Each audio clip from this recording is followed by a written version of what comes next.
Collections take on many forms, and so do collectors. Please welcome to the scorecard, Jeloy Palaboy and NJ Madriaga. Hey, welcome guys! Welcome, We're so excited to have you guys here. Kamusta naman ang biyahe dito? Sobrang traffic kasi. Sobrang traffic Muntik na kami kasi. di umabot. Kaya po kami natatawa kasi galing po sila sa Mall of Asia Arena kasi Yes. sa sobrang super fan nila, nanood pa sila ng FIBA Asia Qualifier, Erica. Sobrang busy. Sobrang busy. Uy, salamat ha. Nanood na kayo. Pumunta pa kayo dito para sa guesting. Oo, Thank you so much, guys. Buti na lang nakaabot sila. Yeah. Diba? At Oo. bit-bit pa nila lahat ng mga I know! memorabilia This nila. is amazing! Ayan, Anyway, isa-isayin natin yan. Yes. Okay, well anyway, we are so excited to get to know you guys kasi it's very interesting, no? Like Yeah. collecting memorabilia specifically in the PBA. So let's start with, saan ba tayo mag-uumpisa? Okay, ano ba yung pinaka-memorable na memorabilia na nakuha ninyo? Ako yung shoes niya. No? Ito, Yung ito, shoes ito, ni ito. Justin Brownlee. Gamit niya yan Pwede nung ko ito hawak? Ayan. Okay. Gamit yan nung Bay Area Championship. Ito yun. Ayan, Suot niya. may picture ka ba? Ah, dalawa. Oo nga. Tapos may Gamit signature niya. pa. Tinirmahan niya. Let me see that, Erica. Oh, ano ba size ni Mr. Brownlee? 14. Oh, this is a size 14. Yeah. Sukatin mo Laki. na. Ang laki. Ang laki po. So how are you able to get this? Paano niyo siya nakuha? Sa friend ko, bali, mayroon lang kaming ex-deal. Tapos binigay niya sa akin yan. Tapos, ayun na. Pinasign ko. Then, tinago ko na lang. Ex-deal. By ex-deal meaning, so in exchange for this one, ano naman yung binigay niyo? Ano din parang memorabilia din na jersey. So Swap kami, trade-offs. Okay. Okay. Kasi yung mga kaibigan nyo, di ba, si Neon Man. Shout out to Neon Man. Tito Tonyo, shout out to Tito Tonyo. Sana na nanonood kayo kasi kasama nyo rin sila kanina, di ba, sa Mall of Asia Arena. Naikwento nila yung storya nila as super fans. Pero kayong dalawa, paano ba kayo nagsimula as supporters of Ginebra, supporters of JB, and paano nagsimula yung collection nyo dito? Ako pa lang ako, 90s pa lang. Yung pinsang ko, si Kuya Jay De Jesus. Ayun ang nag-influence sa akin sa Ginebra. Okay. 90s pa lang. Oo. Baldavid era pa lang. Wow. Nanon, Ginebra talaga ako, tuloy-tuloy. Hanggang sa pag down ni Ginebra, tapos ngayon medyo okay. Ando pa rin So ako. maraming eras yun, no? Marami.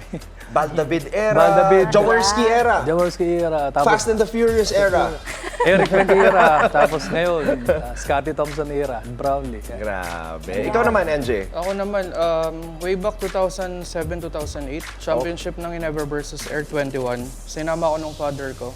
So doon ko na-experience yung first time ng live ng Ginebra crowd na grabe pala, feeling ko bakit ganito? Ba't ganito sila ka-wild? Sabi ko parang ang sarap maging kabarangay, ganun. Tapos simula nun, nahook na ako sa Ginebra up until makilala ko yung mga tao na magko-connect sa akin sa mga players kasi gusto ko talaga magpa-picture, makapag-kumuha ng ganito, memorabilia kasi iba yung saya sa akin eh.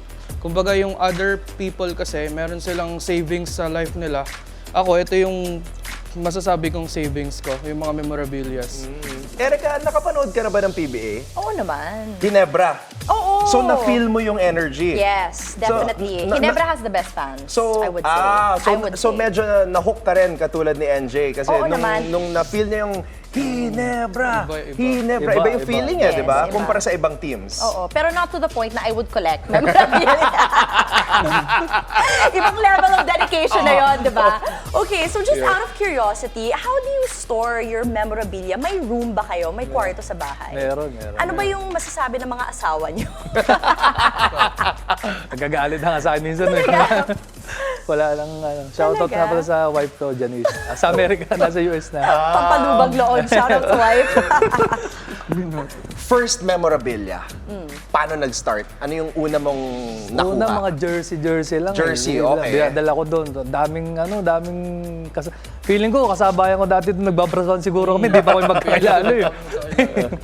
Yung jersey Jersey. muna. Sinong player? Kagiwa. Wow, Mark the Kagiwa. Spark Kagiwa. Mark Classic Kagiwa. yun. Nasa'yo pa rin? Nasa bahay. Ano sa bahay? May pirma ni Mark? May pirma, meron. Okay, meron. okay. Hindi mo talaga siya malilet go, Kaso no? nung time na yun, di pa uso ang social media. So wala bang mga video. Okay. Hindi pa uso dun eh. Ikaw naman, NJ, ano yung pinakauna? Actually, same kami. Mark Kagiwa Mark Kagiwa din. binili ko sa merch ng PBA that time. Tapos napapirmahan ko siya during Christmas party pa nga ng Ginebra. Meron kaming ganun kasi before. Yeah. Tapos yun, hanggang ngayon yun yung isa sa iniingatan ko rin collection ko. Kasi doon ako nag-start eh. So ngayon, ang dala nyo, puro, ayan o, yung mga pictures nyo. Justin Brownlee, you have the shoes right there. Grabe, ang dami siguro naiingit sa'yo na meron kang sapatos ni Justin Brownlee, game-worn championship shoes. You have tickets there, napakaraming tickets. O si JJ Helter Danigan, brand. no? Justin Brownlee. Yung story dun sa ticket na yun, yun yung time na hindi ko inabsanan is even one game ng Ginebra last season.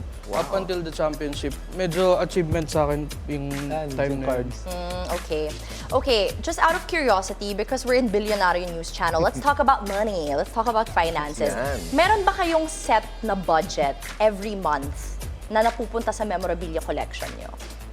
Come on. Ako kapag may mga nakikita, kasi usually nagbabrowse ako sa internet. Halimbawa, may mga makita akong items. Sa Cineset, medyo wala naman siguro. Pag may natipuan lang ako, doon ko siya kakausapin, tapos gagawin ko ng paraan kung paano ko makuha yung item na yun. And Ako ikaw? naman, bumibili ako ng mga items talaga. Tapos kung sino lang yung players na gusto ko, yun lang yung, wala naman ako sineset na goal. Okay. Kumbaga, for example, gusto kong Brownlee. Pag may game sila ngayon, bibili lang ako ng jersey ni Brownlee. Autograph ako sa kanya. Tapos etong bola, binili namin, pares kami. Ay, that's Ilocos. nice. Kailan nyo pinapirma sa mga players yan?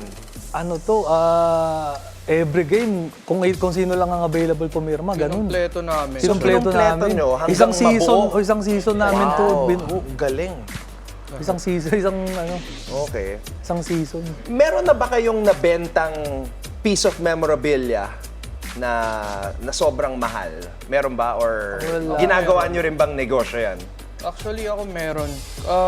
May time na sorry, Justin Brownlee. Pero may binigay siya sa akin na jersey. Yes. Tapos nangailangan yung kapatid ko for his education. Okay. So, sobrang bigat sa loob ko noon. Kaso, syempre, mas importante yun. Kaya parang nagtithank you ako kay Justin Brownlee kasi part na rin siya ng pag-aaral ng kapatid ko. Ay, that's nice. Kaya, Magkano mo nabenta yung jersey? 35,000. Wow! That's a game-worn jersey po. Wow! So that's how valuable a JB jersey is. That's how much one person is willing to spend. Actually, and speaking of valuable, I wanted to ask also, sino ba nagde-dictate ng price? Like, how would you know if a piece is valuable or not? And gaano ka valuable? Like, may tiers ba yan? Or sino nagde-dictate? Para sa akin, ang mas malaking value, for example, yung mga game worn, ayan kasi yung mahirap makuha eh. For example, yung jersey. Yan, ito. Halimbawa, yung jersey ito. na yan, Feeling ko mahal to. sobra. Pilipinas yan eh. Iba yung, si Game- Noipi yan eh. 61 years drought ng Asian Oo, Games. Yun yung my story gosh, oo nun. Bago makapag-champion yung Pilipinas, Ayan ang 61 malaki ang years. value. Sinuot niya yan. Okay, so teka, yung pirma niya, kayo mismo yung nagpapirma niyan? Pinupuntahan talaga namin si Brownlee. Sunisundan namin kung saan siya So, pag pinupuntahan nyo yung isang player, ano ba yun? Sumisiko ba kayo ng mga fans? Or nagbabraso ba kayo dyan? How do you... Pero sa Okay. katagalan siguro, nakikita nila kami lagi kami Yeah. present sa game. Parang nakikilala na din siguro kami. So, parang may personal relationship. meron na. Oh, that's nice. Somehow. Somehow. So itong jersey na to, tingin nyo, magkano yan? Hindi, ako curious na ako eh. Kasi nag-start tayo sa 35 Actually, may pero nag-o-offer, Pilipinas. na sa kanya eh. Okay. May nag-o-offer sa kanya. May nag-offer na sa akin yan ng 250K. Wow! To be honest. Kasi grabe yung history behind that jersey. Wow! Game worn siya ng Sa akin Asian naman Games. yung shoes. Okay, this one. 150. Wow. Mamaya sa dressing... Erica, goodbye. Sa dressing Uuwi room na wala po na to. ako. Uuwi na po ako. Shoes lang yung iuwi mo. Ako jersey. Go big or go home. Just kidding. Grabe, That's grabe. crazy. Pero ano talaga, props to you guys. Yan lang masasabi ko. Kasi, syempre, hindi biro yung ginagawa nyo. Diba, Yes. It's nagpawa pa kami ng shoes. yeah, Customize. Hindi lang ito, kumbaga, yung pagiging fan nyo, you took it to another level. Yes. Okay, ito naman, ano ang kwento ng customized shoes na yan? Ayan, si Mukhasin Philippines. Tribute namin siya sa Tribute namin kay Justin Brownlee. Brownlee na naglaro sa Pilipinas. Even walang pahinga since last year. So, na-appreciate namin siya. Kaya gusto Nagpagawa kami kay namin siya. Mukhasin Philippines para papasahin din namin soon pag available na si Justin. Galing. I love how you made your passion into a business somehow, di ba? I mean, that's very fun. Turning your passion into a business kasi interest mo rin yun di ba? But at the same time, at least Nag-enjoy ka na tapos. Oo, nag-enjoy ka na and still you're earning from it, di ba? So, sino yung pinaka, I guess, memorable na customer na bumili sa inyo? Puro random lang sa akin eh. Sa akin Parang, din, puro oo. private, sila eh. Parang sila yung mas willing. Yung mga private collectors talaga. Okay, eto na lang. Ano yung dream piece of memorabilia na gusto nyo makuha? Halimbawa, sapatos ng isang player. Meron ako. Ang pinakagusto ko, Jaworski ako. Jaworski, Jawo. Pero yung game worn, yung sinuot worn. niya nung araw. Ayun ang dream ko talaga. Jawo. Grabe yun. Grabe. Kahit Iba ang magkaroon Jawo. ako, iba. Kasi siya yung nagsimula ng Siya, Hinebra. never say die spirit. Oo, never say die. Yun ang wala ako. NJ, ikaw? Same kami na ito, na Jaworski ni Jello. Kasi I inquired na rin sa Facebook Market. May nakita na ako na game worn up and down. Kaso nakakalula yung price, nasa 7 million na siya. Really? Nakakalula nga. Sobra. Wow! That is crazy. Ang galing. Grabe. Ang galing. Yan yung holy grail ng Hinebra fan siguro. O sige, bago tayo magtapos, final thoughts on itong pagsisimula ng Gilas. We won tonight, so congratulations to the new Gilas 15 winning their game against New Zealand. Ano masasabi nyo? Anong feeling nyo sa bagong chapter, bagong kabanata ng Gilas Pilipinas? Grabe. Sana magtuloy-tuloy. Sunday, Hong Kong, medyo, kaya naman siguro. Medyo kaya na. Pero sana, wag pa rin tayo pa easy. Kailangan pa rin na pa rin. Ako, thoughts ko dito, mas maganda yung program na tinatakbo ng Gilas natin ngayon. Especially yung pag-assign kay Coach L.A. Tenorio Yun. sa youth. Para magsimula na sa grassroots, Familiarize na dun sa pag-apak nila ng ng pro ng men's mismo. Alright, at siguradong nandoon ulit kayo sa weekend. Sigurado. Alright, thank you NJ at Jello, thank you. Thank Thank you so much. And thank you for sharing with us your collection. Yeah, this is awesome.